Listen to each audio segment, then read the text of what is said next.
It's a party card. Okay, we'll put it right on. Okay,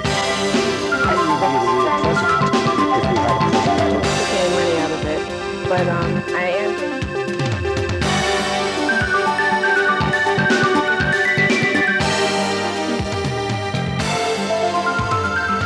Hi everybody, I'm Lee Leonard, and coming up we have a magical show for you. First of all, we will have comedy magic with Bobby Gallo.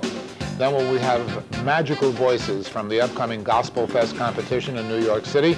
We'll hear from one of New Jersey's competitors. Finally, the magic of the spoken word as spoken by the Irish from the Celtic Theatre Company. So as I said, a very magical show coming up. You stay with us.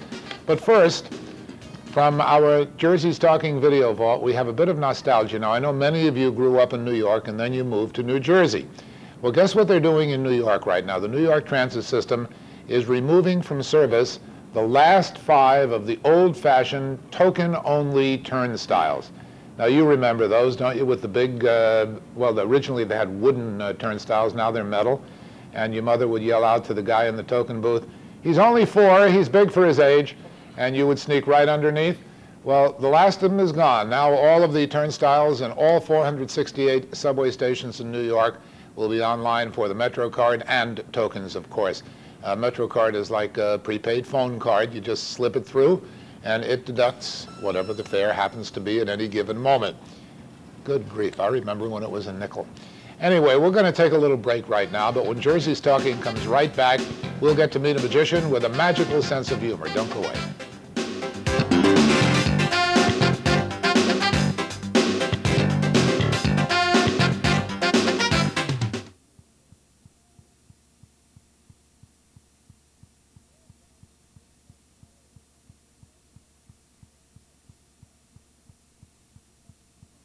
The last time the magician Bobby Gallo was on our program, he managed to perform a couple of astounding magical feats and be funny at the same time, and that's quite a trick in itself.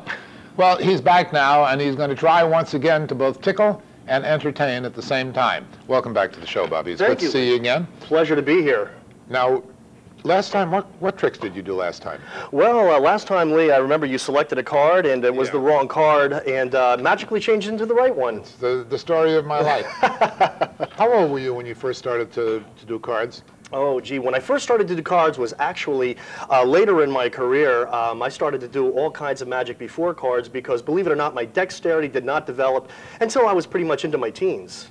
So what did you do, illusions then before you did the cards? Not even illusions per se, but just parlor magic. You know things that most aspiring magicians do when they're developing into the art. Now that you're a grown-up and no longer do you do the big illusions, or do you do what I call hand magic? Well, basically, I do a lot of sleight of hand and a lot of manipulation, and that's pretty much what you do with cards. You could do sleight of hand manipulation. That's right. As a matter of fact, you could even take something like a deck of cards. As you can see, there's colors on the backs. Well, if you just go just like that, sometimes they change colors. It's really amazing. You're at it already. Okay. Well, I try. Yeah, I know. It takes a long time to do that. Well, are you going to? Obviously, you brought the cards because you're going to do something with them. Oh, absolutely. I can't squeeze them though, because if I do, they're going to shrink. So we don't want to use the smaller cards on the show. No, I want the full-size cards. Oh, the full-size deck. Okay, well then we'll just have to, squeeze them back to the full-size deck. Exactly. Okay. There you go, just like that. You're going to make me look like a fool again any minute. I can tell. It's my job. Go ahead. I'll tell you what I'm going to do.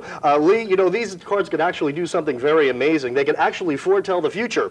Aha! Mm-hmm. Well, you look skeptical, I know. No, well, that's my middle name. Oh, I'm telling you we can do this. I'll tell you, Lee, I'd just like you to tell me to stop at any point while I'm riffling through the cards, and that will be your selected card, anywhere you'd like. Now. Right there. Wow, that was quick. Okay, Lee, take the card where you told me to stop. You can show the camera. Because believe it or not, Lee, you don't even have to tell me. Oh, please, absolutely. Okay. Lee, would you believe that before I came into the studio today, I knew you were going to pick that card? What card? Oh, that one right over there. Yes. It's either that or one of the other 51. Yeah, well, I was going to pick one of them. Oh, okay. Well, I brought with me something today that I call Bobby's Thunderous Applause Prediction. Oh, no.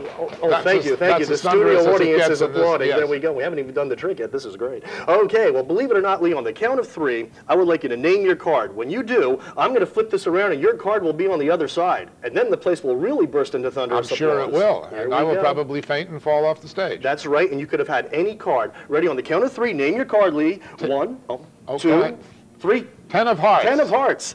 You don't want to change your mind. No, no, no. I'm going to stick with the 10 of hearts because I've got it right here. Oh, that's okay. Wouldn't it be great if the 10 of hearts was on the other side? It would be astonishing. It's right there up in the corner, isn't it? It sure is. I'll be doggone. How did you do that? I don't know. I've been... That may be... There it is, right there. I can see it. That's right. You know, actually, it's also over there. Oh, there you are. There you go. There you are. That's right. Well, you know... Are they all 10 of hearts? No, actually, you can take a look at the deck, please. It's a regular deck, as far as I can see. Oh, you can look through the whole deck of cards, no problem at all. They're all there? Yep. Yep, okay. I'm not going to ask you how you did that. Ooh. You know what is this all about? You brought in a cassette that you were... Bobby J. Gallo, that's you. Right. And Bill Wish. Yes, Bill Wish is a legend in the magic industry. He's one of the top sleight of hand men in the entire country. And him and I got together and produced this tape for people who are serious about wanting to get into magic. But Bobby, it would be really magical if you could show people how to do magic tricks on an audio tape. That would be magic. We've already gotten reviews from the tapes from top professionals all over the country that said they were also skeptical about that, but now we've convinced them that you can actually learn magic from an audio cassette. Just from scratch? Just from scratch. I mean, if I take this home and listen to it, I can start to amaze and fool my friends? Absolutely, especially the first card trick on there. So I'm going to leave that with you so you can go home and do that. I'm certainly going to do that. Now, are kids tough to perform your kind of magic too, because they're not sophisticated and they just kind of watch. They don't anticipate the way grown-ups do. Well, I would say it's all in the approach. Basically, you have to have different performing styles for different venues. When you're doing magic for children, they want to see visual, high-energy, slapstick-style comedy because they're more interested in having fun than being amazed. Right. But when you're performing for adults, it's a whole different ball game. They want to be fooled and mystified. Well, at least some people do. Yes. And how do you do what I, again, as I call hand magic, sleight of hand, card tricks and stuff, in a big venue? Well, basically where you can hold this up and say, yeah, it's the 5 of spades, but everybody has to take you at your word, which is not what you want. Well, that's true, which is why, there was old-time magicians, one of which was Nate Lipzig, who was an old-time vaudeville magician, and the way he used to get past that problem is to have people come up on stage as a committee, because the audience will trust people that are their peers. Of their own, yeah. Yes. Now, Sleight was another great card manipulator, and he did coin tricks, too, which you also do. Yes, I do. Was he the epitome of that type of magic? He really was, and it's funny you should mention Sleight because Bill, who was also on the tape with me, was Sleight-Ini's #1 student and confidant, and we share insights about Sleight-Ini on the tape that nobody else has ever heard before. See, I didn't know that. I just came up with that magically because I have seen Sleight-Ini a couple of times. And he was wonderful. Yeah, very quiet, nothing showmanly about him, just sat at a little plain old folding table and did things that... That's right. And sometimes he even explained them as he was doing them, and you still couldn't see what he was doing. He was amazing. I'm going to show you the card trick now. Watch it very close. He had that heavy accent. We're going to take a little break now. We'll be right back with Bobby Gallo. You going to do something else for us? I would love to. Okay, don't go away. More with Bobby Gallo after this.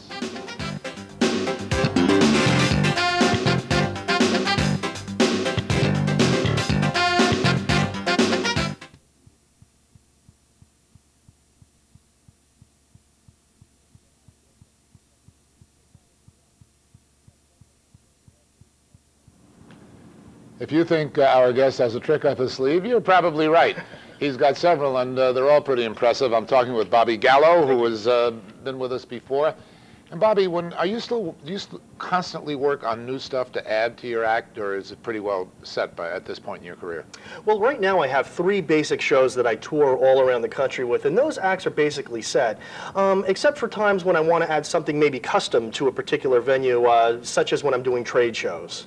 So something that might use their products or something like that? Exactly, something just like that. Now,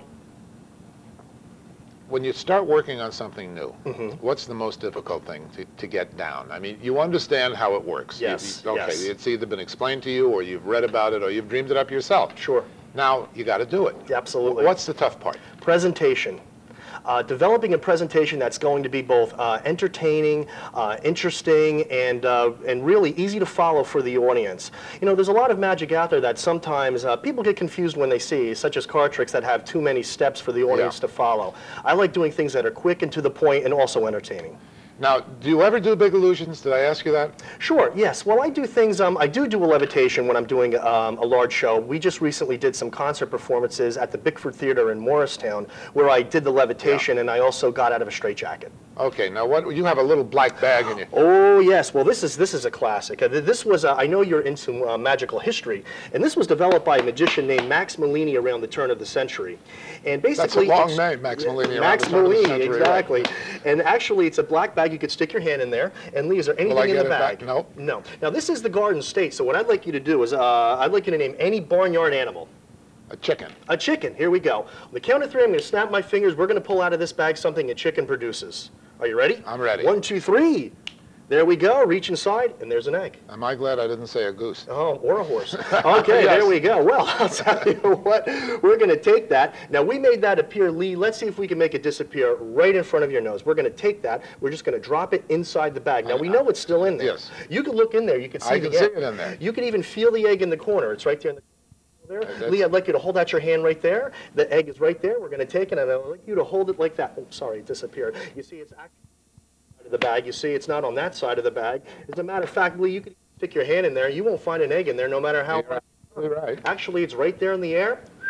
Boom. Reach inside yourself, Lee. There you go, and pull out what you find. There's the egg. Am I magic or what, folks? I'm very good at that, right? I think you're a natural. Fast learner? You are a natural. Make it go away again. Make it go away again? Yeah. Oh, boy, he's throwing down the gauntlet this time. Okay, good. Okay, we'll take it. Okay, I want you to make sure it's still there now. Okay, that's right not a finger that I'm feeling. No, how about right there? Is that the egg? It feels that like is the egg. Are you ready? Hold out your hand, Lee. There we go. Now watch close, slow motion, gone. That side of the bag, turn it on the inside, that side, and it's thunderous applause, please, folks. There you go. That's a wonderful trick. That really is a good one, right? Thank you so much. I like that a lot. Thank you. Now, do you get audience participation when you were working? Do you have people come up on the stage and do things? 90% of all the routines in my show utilize audience participation. I think it's a very important factor so that people can not only lend the believability to the routines, but also I like to share the spotlight with people. I think it's more fun when you have more than one person up on stage to share in the experience. Do you play cards?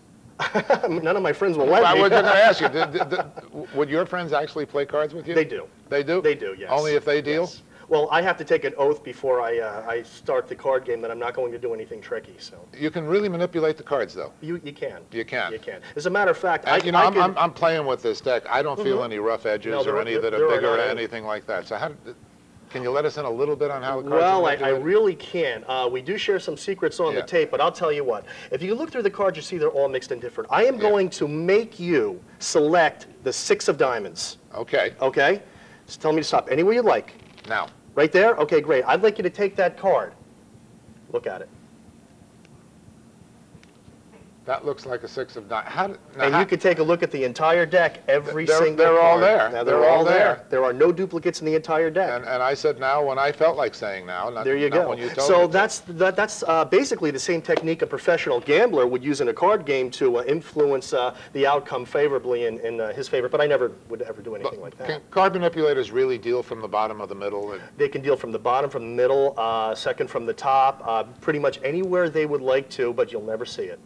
Even though you're skeptical and looking for it? Oh, absolutely, especially if you're looking for it. We're going to play one quick hand of 5-card stud here.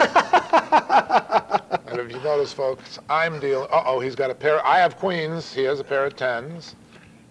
Okay, there we go. Well, I have the 6 of diamonds again. Yeah. Okay, here we go. 2 pair to my lousy 1 pair. Look at that. That'll teach me never to play cards with a card manipulator again. Well, Lee, I did want to present you with this on the show today. Is there an egg in there? This is from my current tour, and this is a brand new Bobby J. Gallo Magic with an Edge tour shirt, which is the name of my new show, and that's for you. Thank you very much. Oh, but my pleasure. This is you without the beard. That's me. I'm going for the Svengali look. Is that what it is?